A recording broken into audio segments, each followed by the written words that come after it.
Hi, everyone. This is Lourdes Turrecha, your host for the Let's Talk Privacy and Technology series. I'm excited today. As you know, we bring on amazing guests, founders, practitioners, engineers in the privacy and technology space. I am very much excited today because we have the brilliant Finneran Dennedy join us, one of the first chief privacy officers in the world, author of the Privacy Engineers Manifesto, CPOs in countless big tech companies in Silicon Valley, Cisco, Oracle, Sun, if I remember some of the names. And today we're going to depart a little bit from our usual format, but I'm very excited about it. Michelle has something cooking for us, and I can't wait to see what it is. Mickey. All right. Hey guys, I called poor Lourdes last night and I said, I've had some shower thinking, and I think everyone has been getting used to like hand gesturing on Zoom and whatever. And what we really wanted to talk about today was how to look at, assess, and think about ethics and values and the common ingredients that make a privacy stack, a data stack successful.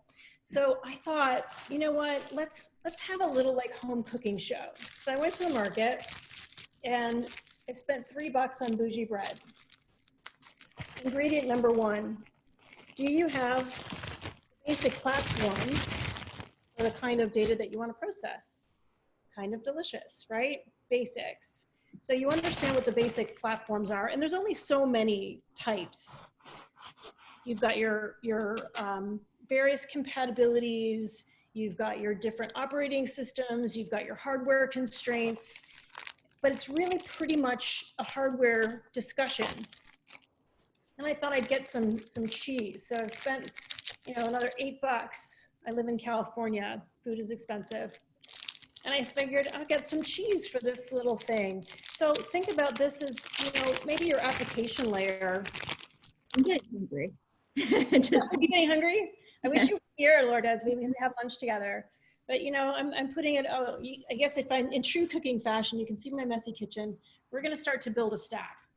So we've already, if nothing else, we've spent ingredients more than we probably need to manage one particular instance. And then I thought, okay, well, let's get really fancy here. We'll get some ham and some prosciutto, all the stuff, right? So here we've already got, we're barreling down on like a $15 sandwich here.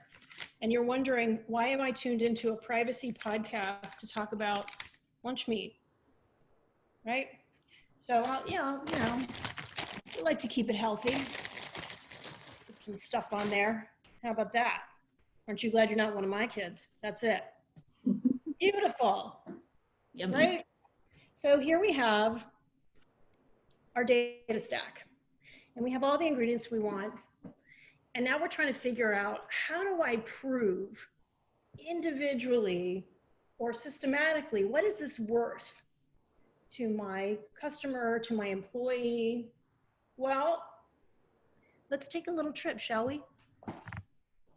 On a little trip with our little sandwich, because now we're sitting in our board meeting and we're saying, you know what, we've got this great technology, and it's a ham sandwich technology.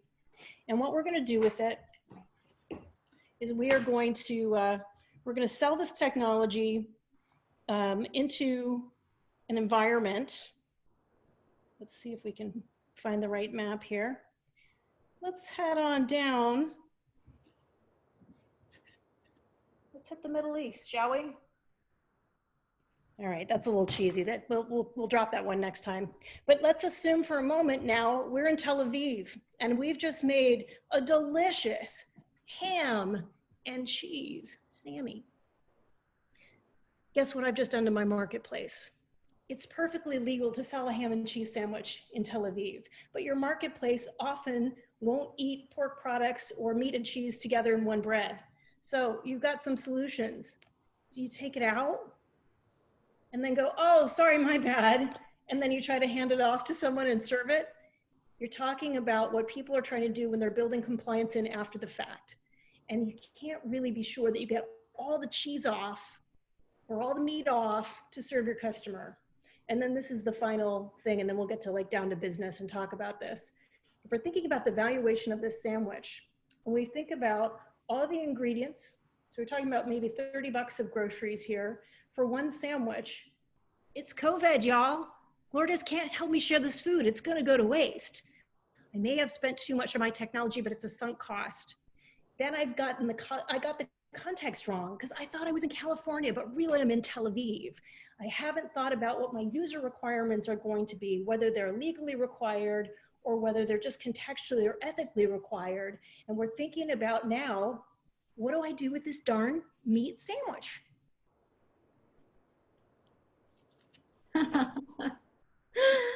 It's lunchtime in California, at least. And now, what are you going to buy for this sandwich now, Lourdes? Will you pay for this sandwich? $15? I don't know about that. I mean, out of it, $0. I'm more of a pasta person than a sandwich person. But I now enjoyed full value, and I'm chewing on cake. I do love the analogy that you've kind of, the call for a picture that you've painted for us. I mean, when we talked last night, we said we were going to talk about the value of privacy for business, and you've done a lot of work in this space. I don't know any other CPO who's really pushed, us forward in terms of articulating the value of privacy. You've done research and reports in this, and maybe we can talk about that. And there are some challenges, right? One of the challenges is privacy really hasn't been viewed as a business value. It was more, for years, it was more like a compliance hurdle, a headache, really. And so talk to us about the journey, because you've been here, for doing this for 20 years now, and from compliance to, what was that like? The conversations 5 years ago were mostly about, it's a compliance cost, and what was that like, trying to put an ROI on privacy, and what was that journey like? We'd love to hear more about that. Yeah, it's such a good question, and I'll sort of stick to my cheesy metaphor a little bit. Yes. When I first got started in privacy in the early 2000s, the discussion of privacy had been around since the 60s and the 70s. We had the OECD guidelines. My parents are both attorneys, and my dad is a security architect. So my first exposure to privacy was a 1974 book called The Right to Privacy. And the concern at that time was really how much government intrusion on government systems did governments have about people. And this is echoes from the fairly recent Holocaust that happened in the 30s and the 40s, where information about human beings was weaponized. People could tell on their neighbors, or tally up what religion you were, or figure out how much money you had, and they could really exploit you from a government to citizen perspective, and then citizen on citizen during that time period. So the values and the discussion and the privacy as a human right discussion was pretty well formed. But when we got down to the internet sort of growing up and information capabilities, a couple things kind of happened on the way there. The late 90s, early 2000s is really the earliest of commercialization on the internet. And so at the same time we're debating, is there privacy anyway? You can see everything, oh my God. We were also having the same debate of, should you put your credit card into these interwebs tubes to buy things online? So we now assume, and we have a lot of regulation, that we can share credit details, and indeed we can shop online and bank online and do healthcare online and all these sorts of things. What hasn't been as mature as that discussion of course we can commit to commerce online because we want it, because it's capable, because it drives ROI and growth. We haven't really addressed that the underpinnings of all of that growth really are data. So if you look at the data transaction of protection, so you think about a credit card number, the numbers are just 0 to 9. They're fairly benign when you put them in context and you put them in order and you put them into an association, they're very powerful. They can either harm or help. I can get a wonderful new pair of shoes, or someone can go buy like 7 DVDs at Target and no one seems to ask why. We know that those transactions, data on top of data, we have normality, we have abnormality. So that's where you say, as Lourdes, you're so right, you know, getting into the mid-aughts, the discussion was sort of the Edward Snowden era of spying and government surveillance. Maybe they're watching, but the reaction from business was really still one of compliance. Can we secure it? Technologically, could we secure it? Could we provide a light enough weight encryption vehicle to obscure numbers? Did we have the identity management stack to verify in context that I am I? So here we sit, 2020, probably one of the craziest years in world history. Everything's rethought. So the minute that the pandemic hit and everyone decided to work from home, I talked to a CEO of a company that had 300,000 people. They had never planned, even in their black swans, that more than 10% of their workforce would ever work from home simultaneously. And then suddenly they're in a position within days, just shortly like 9/11, when we had to literally rebuild Wall Street from the hardware up. They had to figure out, what does their data center look like? How are we going to communicate with one another? How am I going to track performance? Data, data, data, data. So here we are, and here we are, practitioners in the privacy space. And I think the complexity of compliance is certainly revealed itself. You know, we have the GDPR, the fines are getting into the billions, and they probably will hit a trillion before the end of the year from the fining asks. We've got LGPD that was going to be enforced in February, wasn't going to be in August, then it was going to be next year, and bam, it's yesterday. And very large extraterritorial reach for that law. If you just look at this as a compliance issue, you're just looking at how much is the cheese. If you look instead of what is your market, how much information do you need? Are you lactose intolerant? Don't buy the cheese. Just have a different thing in your ingredient stack. And that's, I think, where we're coming to now, is in this digital revolution that's been foisted upon us in 2020, the ROI is connectivity. Successful privacy is good sales, good marketing, good recruiting, good relations with people. So we've got to start tying our ingredients, our full-time employee efforts, our skill sets, and the level of attention we spend all the way up to the boardroom to the growth of those. How much are your people costs? How much is your marketing costs? And how are you closing business? We have to start getting those numbers closer and closer associated. And guess what, kids? In addition to the complexity of privacy law, you get to be in the driver's seat of that one too. So buckle up. It's a longer answer, but. And there's so many ways that we can go from that. I do love the points that you made about context being key. One of the bigger problems that we've had in talking about the value of privacy in general, and then the value of personal data, is, you know, valuation. How do you actually value it? And the CCPA goes into some recommendations on valuations for, you know, financial incentives and whatnot. But you and I agree, or maybe correct me if I'm wrong, that context is key in valuation. It's contextual, right? That's why valuation is one of these bigger problems. And why? Because the value is going to depend on the context. Absolutely. And you know, this is something that you and I, Lourdes, have talked about forever, which is, you know, when I first said 2 sentences in a row, the only one of them is ever quoted. I said privacy is the new oil. And then I corrected myself and I said, but it's not. It's not, because oil is dead dinosaur chemicals. And data is more like currency. And because, exactly as you point out, if we can somehow have an hour by hour variation in currency exchanges and still manage to plan for how we're going to spend, where we're going to do our taxes, where we're going to do our investment, where we're going to place our real estate, then certainly we can handle the complexity of contextual data.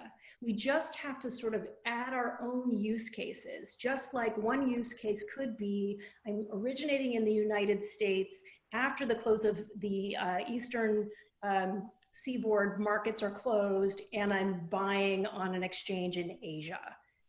Each one of those is quite a complex little thing. There's different laws involved, there's timing involved, there's markets open and closed involved, and yet we can reconcile the marketplace when we think about currency as currency. So imagine if we say our context here is talking to people with a purpose of being a little bit provocative, getting you excited about our topic, and maybe hopefully giving you some practical tips along the way. So our context could say, you can be outrageous and make a sandwich on Zoom. You can be a little sillier. You can be a little looser.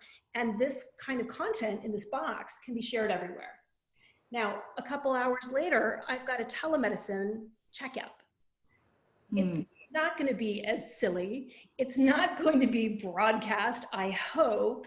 And my point is to receive her expertise and share my symptoms and hopefully get, we're going to figure out what we need to do to problem solve for n number of people, one, just me. So that information shouldn't be more important to anyone but my doctor, my insurance company, and myself. So context in the exact same thing. I'm going to sit in the same chair and talk about, this tooth that I had some trouble with somebody else later. Context actually leads what the currency calculator looks like. I love it. Let's take it like a couple step backs, because I see some names here, privacy practitioners, and they might ask, we really just look at our job as compliance. Like, what's the point of getting into the business side of this, of talking about ROI? I mean, what's the value of looking at your job as a privacy professional beyond compliance? And I have my own answers to this, but I'd love to hear yours. Yeah, I want to hear yours too, because I know, well, you go first, because I can guess what yours is, and it's a good one. I was going to say the same thing. We probably have the same one, and it's a lot of times when we're stuck in compliance, the business is bored and they stop listening and they don't fund us and they don't give us the budget that we need. And the second part, obviously, is that people want to feel like they're creating value for their companies, as opposed to just being the boring policeman who's always saying no, no, no, fines, fines, fines, and whatnot. Those are just two on top of my head, but why should privacy pros go beyond what the CCPA says or the GDPR says and look into how privacy affects their company as a business, as a competitive advantage, their bottom line, which we can talk about some of the studies that you've done. Yeah. Why? Yeah, and there's so many reasons. And I think the most sort of human is you're going to make your life easier.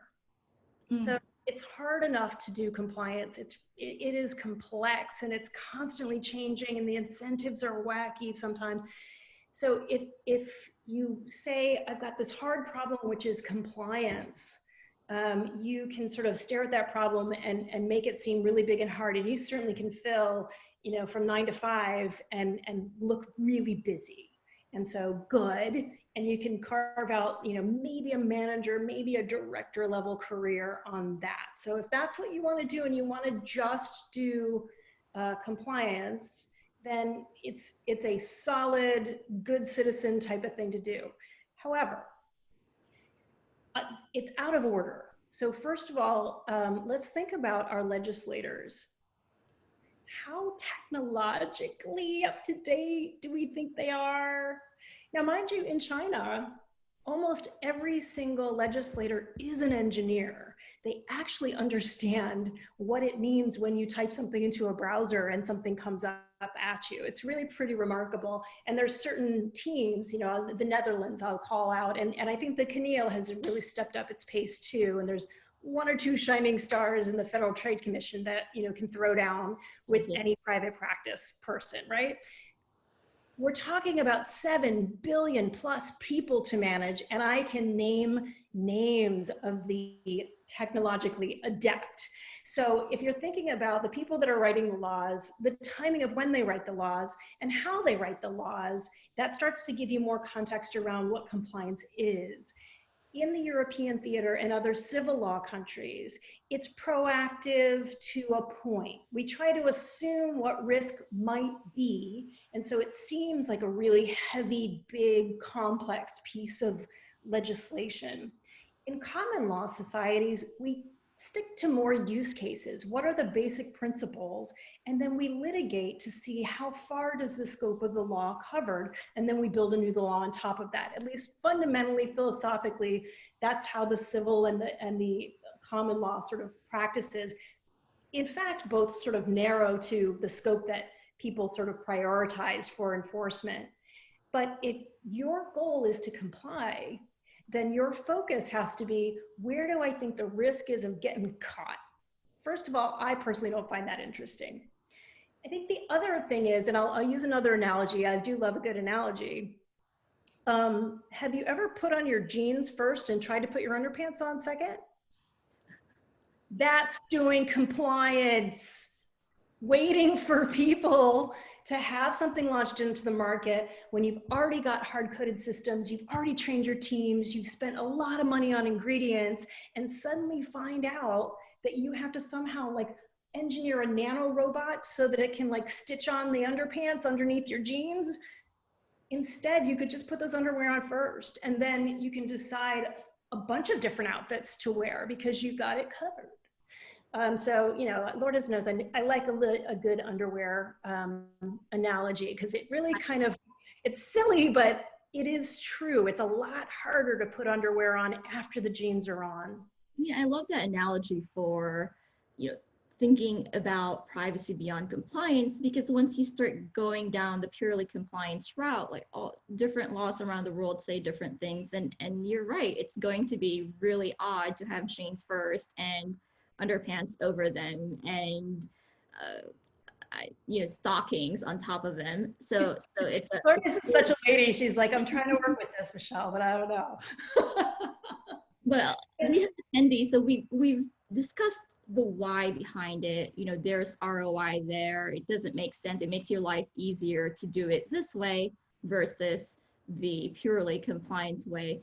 But we have a couple of attendees ask, how do you actually go about deciding the metrics and what these are? And I know you've done some work at Cisco on this, and I'd love to hear what those looked like when you started talking to the business, and we can talk about the sales cycle and those numbers that we discussed, and the 270% ROI for every dollar invested in privacy. But what are your favorite metrics in measuring privacy's business value?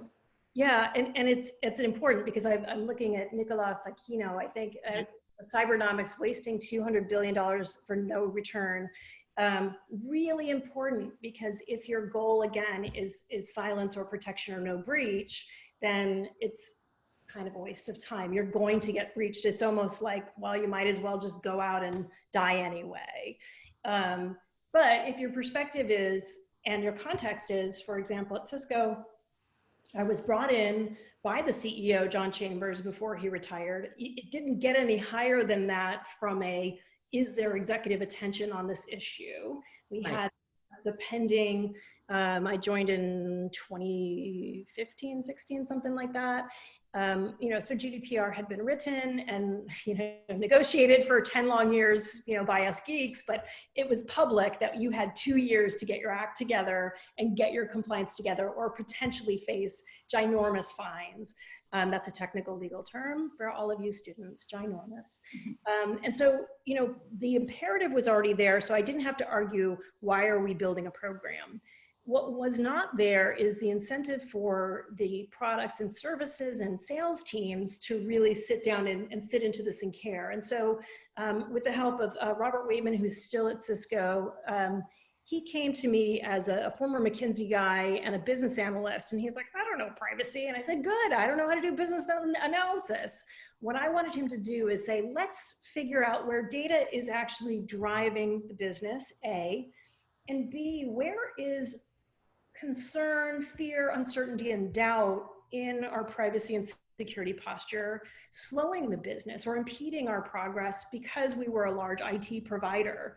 And so the first study that we did was a direct comparison, biased by whatever the sales guys would report, but where they would report that the deal either went forward or didn't go forward, but an issue on the table of negotiation was privacy. Now we know a lot of security or compliance are really privacy in sheep's clothing, but we wanted to be really strict. And what we found was really interesting when studying in the European theater where these laws are already very strict and very well known. We found that there was every time you lost $1 for a data sensitive, WebEx or cameras or something, not only would you lose that deal, which could be $1 million deals, I'm pulling numbers out of the air, not disclosing anything, of course, but at the same time, if you measured a slightly wider lens, for every deal that did not close because of privacy, not only did you lose that $1 million, you lost $10 million of pull through. So suddenly, I'm not just a software little widget in a giant juggernaut of hardware. I am responsible for when I make it better, when I make it more efficient, when I make it more interesting to the sales team to protect privacy, to demand more for the engineering teams, to have clear disclosures, to have better terms that make sense. I'm 10x. So not only does that help me actually train salespeople, which, for the folks that are not yet in the practice world, getting people who are paid to close business to sit down and take legal training, y'all, you have to be good. You have to either be really entertaining or you have to have a big incentive. And a 1-to-10 ratio of closing more business became very, very interesting. And so that's a metric that I would track, because that's a business. We had data sensitivity when we were running networks and a network business. We did a survey, and they're still doing it, I believe so. We did it for 3 years when I was there, and I think they're still doing it, correlating what people thought of their compliance posture from a typical 0 ad hoc to 5 optimized. And it looks like there's about a sweet spot in about a level 3 where you are continually lowering the amount of data that's lost per breach. And you can show that. You can show that you're losing less and less cost per breach. These are all downside of the balance sheet. So you're making it cheaper to lose when you lose. On the high side, we asked that same question of our survey, and it was a double-blind study. They didn't know it was us. And we said, what is what I call data friction? So when there's a question, how many days, months, years does it take to close a privacy interrogation? And again, to your question, Lourdes, of why do lawyers and compliance people need to care? Because this is that deal that happens like 2 weeks before the end of the quarter, and you may or may not be making your numbers, and there's nothing harder to stand in front of if you aren't weaponized and ready and embedded. And sometimes you do have to say no morally and ethically. But more often, if you have this stream where they understand that with transparency of processing, with data maps, with clear terms that can be presented in the beginning, so that you're not trying to sneak cool, flashy features in and then suddenly go, oh, we're also recording all of your log addresses and sending them to the moon. When you have that upfront and you know that you've got a 4-week window of negotiation, you can start to actually plan your drop calendar for sales. And so this starts to integrate you more and more into the business. So I'm not an investor, and I'm not like some sort of a money shark kind of person, but I found that if you really care about privacy as a human right, and you really care about building good, high integrity equipment and processes and learning, then you have to tie it into the natural incentives of business, of governance, of power, and that's how you become relevant. That's how we actually are able to execute and not be worthless. I love that example so much because I saw that firsthand myself, where these multi-million-dollar deals get derailed because of privacy issues, and the building of privacy into the product, or the transparency in a data sheet or data maps, um, the availability of that to customers is then tied to the decrease in business friction. And that's a clear metric there that you can then, say to the business, this is why you're funding this privacy team, because otherwise you wouldn't have met that $1 billion quarter target last month if these XYZ deals didn't close because of the privacy concerns that the customer had. So I love that research that you came out with. I used it to as much as I can, and I saw it firsthand. I saw it in practice in dealing with a sales team, and in return you get that kind of not just respect, but also the feeling of like you're on the same team. We're here to help the business. I might, my perspective might be to build privacy into the business, and yours might be to close deals. But at the end of the day, these two are not mutually exclusive. There's that common goal there. Let's see. We have one more question about the incentives that privacy have. Oh, you addressed that earlier about not to truthfully report breaches. And this comes up every episode about how there's that tension between privacy and security. And I want to address it again, because I get it. Like we put it in the news with national security versus privacy. We even put it internally in organizations, but it's a myth, right? Like it's not either or. We can have both. And poorly. If you have to hide your numbers, it means that you have either not planned well, or you're trying to pull something off that you shouldn't.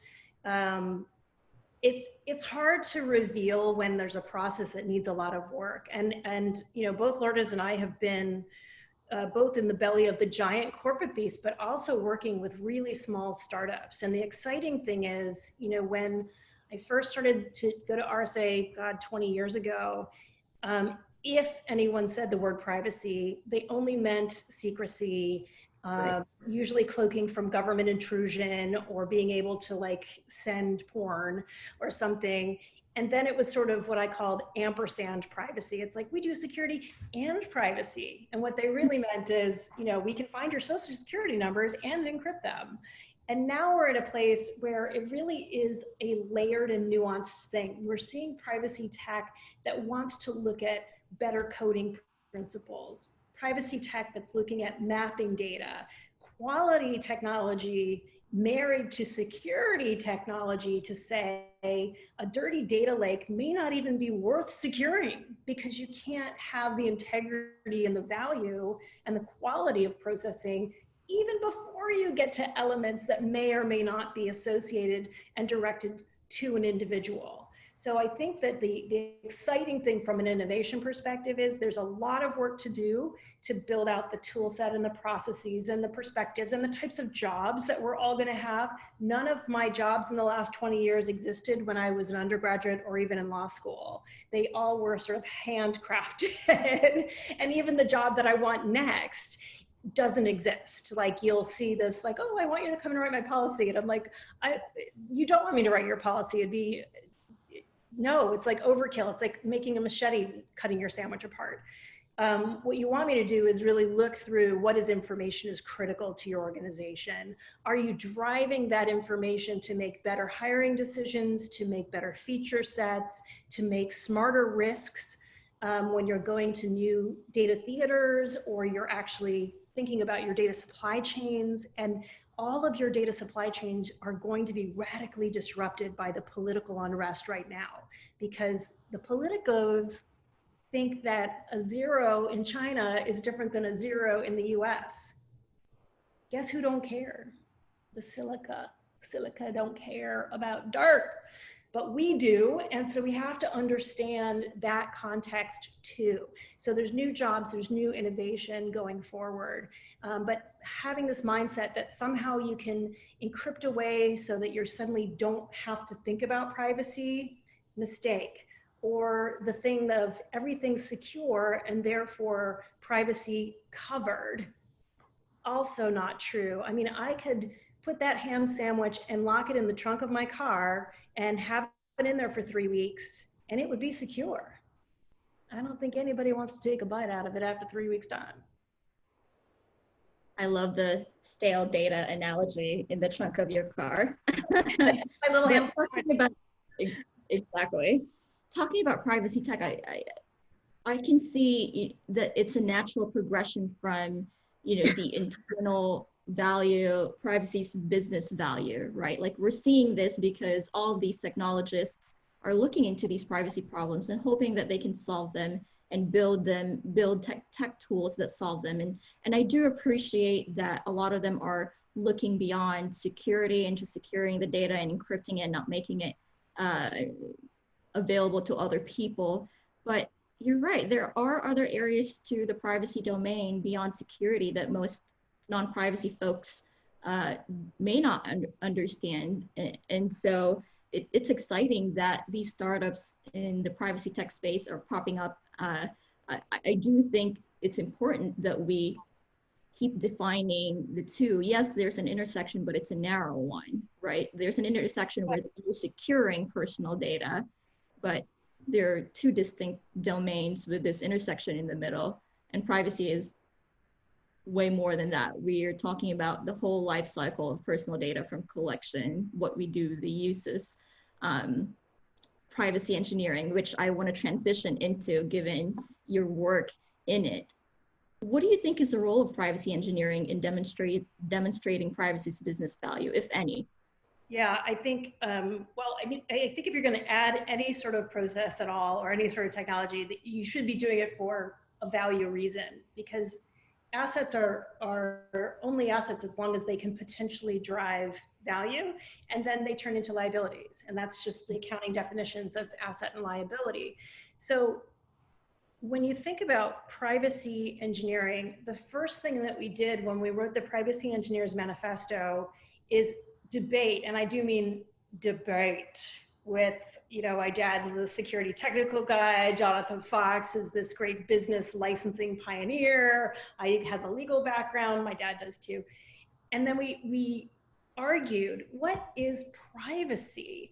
And in a functional, like what can we put into a COBOL, ITIL, functionalized problem-solving engineering? So when I say engineering, I mean what a professional engineer used to be. What are the materials available to solve the problem that is well-defined at hand? So am I building a wooden bridge or a metal bridge? Look at Tesla. There's no wowee Tesla. It's all the old Edison patents with the new materials that make batteries light enough to have an electric car. The electric car was invented ages ago.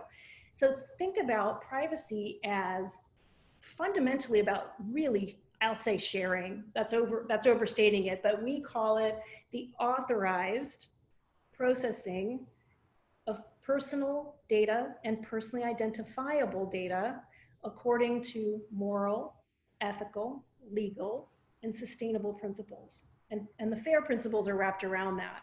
Yeah.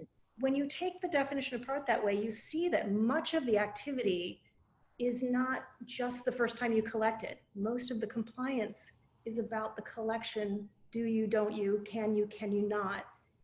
The bulk of the engineering work, the bulk of the bridge that has to be crossed, the diversity of the sandwich that you're going to make for your consumer is in the sharing, in the maintaining, in the holding of that data. And then this really neglect that we've had as an industry of end of life. It's very difficult to delete data today, given our current systems. So we have to get creative about how we're either going to permanently obscure or fractalize or salt it so badly that the data can't be turned into a liability weapon against ourselves or the data subjects. So when you break it down into an engineering decision, you start to see the value words already coming out. It's a system.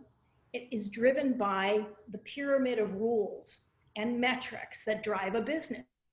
Why am I collecting resumes if I'm not hiring? Why am I asking people to rate their own performance? If you're not going to do anything with that, that's deeply personal, very subjective, not very scientific. Why are we having people still take Myers-Briggs tests? it's so silly. It's almost like asking, hey, dude, what's your sign? And I'm sorry to any psych major. I was a psych major undergrad too. It's an interesting unit, but we make these functionalized, now machine-driven decisions based on crazy data. You could start to see that business value.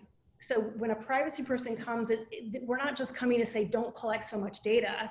We are, because we want you to be minimal. But what we're really saying is the data that we're putting into these systems worthy of being managed through full-time heads, contractors, systems, electricity, and all the rest to drive an outcome? And does that still make sense? And if it doesn't, let's shrink that footprint, put it in a different context, build a better tool for it, or invest in privacy engineering that's going to be able to manage that elastic lifestyle and life cycle of that data. And that's where you start to see why I'm equally obsessed with data ethics on this side, data value and valuation on this side, and I really see ethics engineering and privacy engineering as the various tools that will be continually building to get there. So what I'm hearing from you is that privacy engineering provides us the discipline to get from the high level principles, the FIPS, the privacy by design principles to, what do you do after that? This is the discipline, the processes. This study of privacy engineering provides that so that you reach the end result of business value. That's how I, that's one takeaway that I from reading your book and from talking to you over the years, but if you disagree. No, I think that's exactly right. And I think it's exciting. And I'll give you an anecdote of when Jonathan Fox and I were together at McAfee Intel. He's a co-author on the book. He's still at Cisco. We went and we traveled to Bangalore, and we were like, we're going to train everybody on privacy engineering. We had, the book was in draft. Nobody had heard of that term before, but let's try it out on real developers whose only job was to take the spec in this one particular team of this type of security product that we were offering at the time, and bring it all the way from instantiation to launch. And at that time, is there real agile or is it waterfall? We had kind of a hybrid agile, waterfall, DevSecOps sort of situation. And we thought, this is good. We're going to fly all the way there, and we're going to get our specifications in when we're harvesting the wheat. We don't even have bread yet. So we did all this, and we spent a couple weeks there, and it was really great. And everybody nodded at us and smiled and gave us really good food. We got all the way back home again to California. And several months went by, and we were like, wow, they don't have any questions? This is so bizarre. And so when the next milestone for the product hit, we went in and we said, okay, how are you solving for proportionality, consent choices, encryption, segmentation, and proportionality, deletion? And they were going, oh, weren't you just going to write a policy for us? God, no.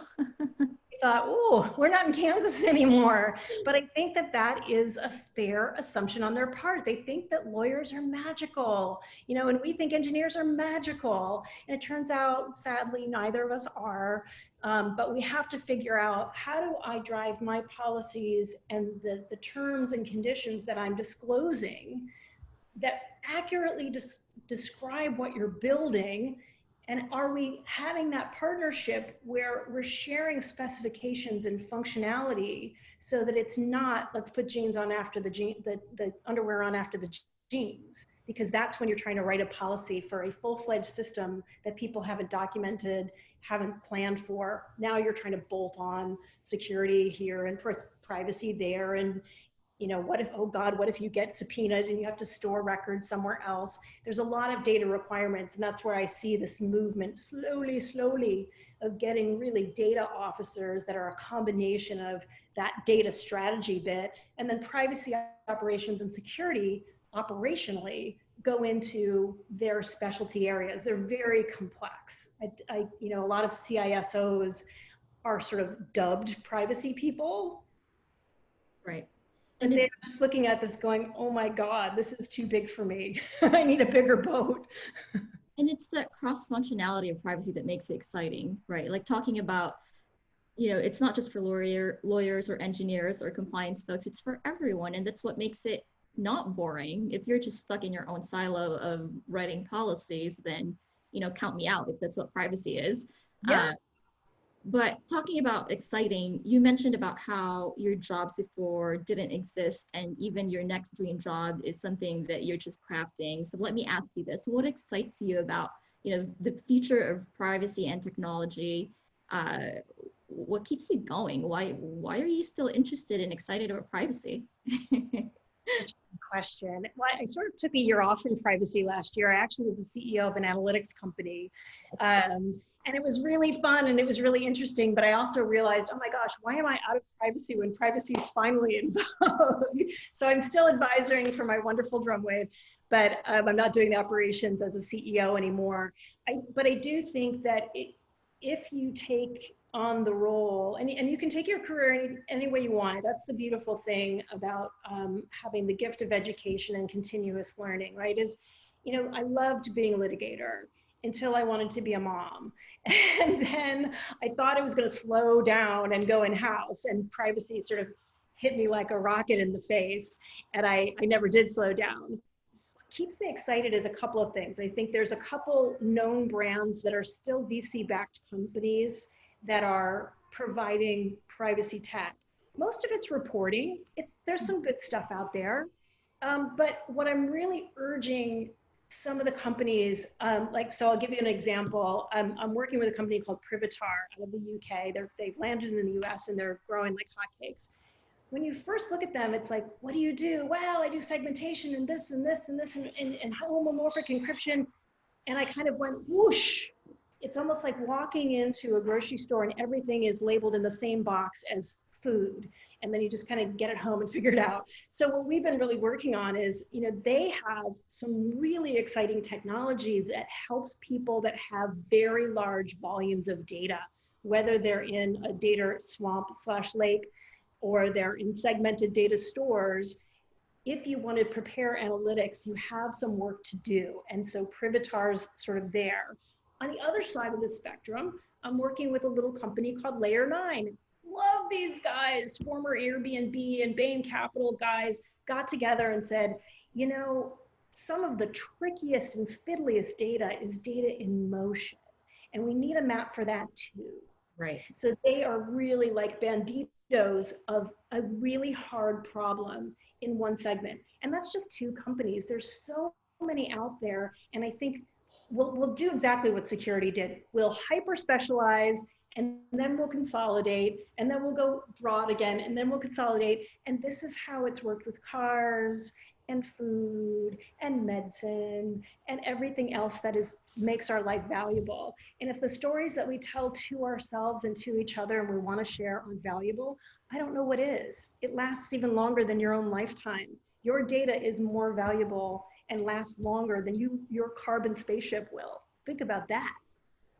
So Michelle, one of our colleagues at the Maricula Ethics Center, Irina, is asking, would you say that the phrase privacy dead is now dead, given how in vogue privacy has been? I mean, it's sounding yes, but the question's directed to you. I love this question because Scott McNeely and I have been friends now for over 20 years. He famously said at Sun Microsystems, "There is no privacy, get over it," at our press conference. Thank you, Scott. And what he was referring to was actually an offshoot of Java technology, Jira, that allowed, not the Jira that's the code checking thing that we think of now, but it was a Java technology that allowed your laptop, be careful, privacy people, you're about to be shocked, prepare to clutch your pearls. It allowed your laptop to print wirelessly. And people were saying, but wait a minute, you could get like in a doctor's office, that doctor could pick up his laptop and print stuff somewhere else. And that's when that's where the famous words were uttered that he still doubles down on, that privacy is dead, get over it. And the answer is no. If privacy was dead, we are the sexiest, sparkliest zombie on the planet. We ain't going nowhere. The reality is what he is really talking about, is there a capability of sharing, and is that capability going away? No. Is there a capability of government creep and large empire building giant corporations intruding, and do they have the technical means to do so? Absolutely. Does that mean privacy is dead? I'll go way back in time with you, and you've heard me say this before, Lourdes, but in the Code of Hammurabi, yes, we're going way back to mud hut time, people. In the Code of Hammurabi, there is a very severe penalty for a man who peeps in the opening and watches another man's wife in a state of undress. Now, the technology existed in mud hut land to not have a ventilation. It had the capability of having, there's no glass at that point, but there could be an armed guard every time your wife got changed. Instead, they decided to have a window so that they could vent the homes for cooking and light. And they created a rule that said, I will poke your eyes out if you look at my naked wife. Now, it's a bit harsh, but I think that's where the GDPR sits right now. I will poke your eyes out if you misprocess my data, because it's just as easy for people to do as to peep in a window. So sometimes when the technology hasn't caught up, you do see a legislative whip get cracked. And sometimes you create a solution. I have glass windows in my home. If I was really fearful or lived in a place where it was very unsafe, I probably would just have a concrete wall and fences and other sort of structures. So just because you can doesn't mean you should. And just because the technology has finally gotten to a place where we can be very plastic with our interactions, doesn't mean that all those interactions are going to continue to be okay. And it's up to culture and ethics and morals and sometimes laws to really help us rein it in. It's cool when we get there first and our technology just says, hey, don't be creepy, and I've got some sort of a creepy. And I think those kind of businesses will flourish too. So I think that's a resounding, that line is dead. Privacy is not dead, but the line privacy dead is dead. Still sits on the board of Drumwave. He actually was the one who brought me in as CEO of Drumwave. So That's how close we are. We still have that debate, but he's wrong. Oh my goodness. Time flies. And so I'll end with one last question. I think you and I can go talk for hours. You know that. And we do. We do, in addition to practitioners and technologists listening in, we also do have Santa Clara law students, privacy law students. And so one of the questions— come quickly. Yes, exactly. One of the questions that they ask, professors, they ask me, and they would love to hear from you is, what's your advice for them? They're interested in privacy. They think it's exciting. What's the best thing they can do to break in? Whew, well, so it's a funny question because it didn't exist when I was in law school. So when people are like, how do you become a chief privacy officer? I was like, well, you make it up in a room with Harriet Pearson and a couple other people, Barb Lawler. Right. So my route is not going to be your route. But the good news is, like, you get to build with like bulldozers and concrete, and we had like whittle sticks, and we didn't have any tools and stuff. So the good news is, I think there's so much more support. There's a million articles beyond the right to privacy. If you haven't read The Right to Privacy by Warren and Brandeis, and you want to get into privacy, it's one of those things like Catcher in the Rye, where you can read it once a year and you're going to see a different nuance. It's about the evolution of creative thought and technology and society's relationship. That's what that beautifully written article was back in 1893, something like that, 1890, 1893. So I would say, stick to your basics, understand that tort law, contract law, international administrative, conflicts of law, oh my Lord, people, take conflicts of law if you're going to be a privacy lawyer, because you're never going to be barred in the 172 countries that you're going to be helping to support. So take conflicts of law for sure. And then join organizations like the IAPP, the International Association of Privacy Professionals. There's some local flavors and things. Join Lourdes is like kicking off this group called Troped, the Rise of Privacy Technology, and just get to know the privacy community. You know, we're very active on Twitter. We talk all the time on LinkedIn. It's one of the most inclusive types of specialties because we still are in the era where relatively young people are, you know, we're at the beginning of it. So we still exist. We know what the history is. We're still alive. Ask us questions. That's what I would say. Just get involved. There's so much to do. I love it. I mean, the two takeaways that I got from that is, you know, read the basics, but I would add also read the developments like Michelle's Privacy Engineers Manifesto, Woody Hartzog, Daniel Solov's, you know, building blocks over the right. Oliver's privacy engineering book, if you're interested in technology. Right. And the second one is just reach out. I mean, we're here. I did the same thing, you know, almost 10 years ago when I was trying to get in, and I agree. It's a very inclusive community. And so we're here. We'll answer questions. We'll tweet about the latest and commiserate about the latest privacy. Probably other stuff too. We're a little bit, we have personality. Exactly. Well, Michelle, thank you so much. If you have any closing words, please take it away for us. I would just say, don't give up. Don't think that it's not valuable. Privacy, right. Privacy engineering, privacy business. If you want to be a trial lawyer, if you want to be a CEO, this is great practice. And I've done all those roles, and it's been really, really fun. So find your niche and really enjoy it, because boy, we need great ethicists, and we need great attorneys, and we need people that really understand and are able to really consume the rigor that you've consumed in being at, you know, such a great law school. So thank you in advance. I can't wait to hire you. Thank you so much. And with that, we've gone from ham to Hammurabi, as Irina pointed out in the comments. And that's a wrap for this episode. Thank you. It's a wrap. It's a hoagie. Yes. The puns will keep going if I don't end this. Thank you. Bye.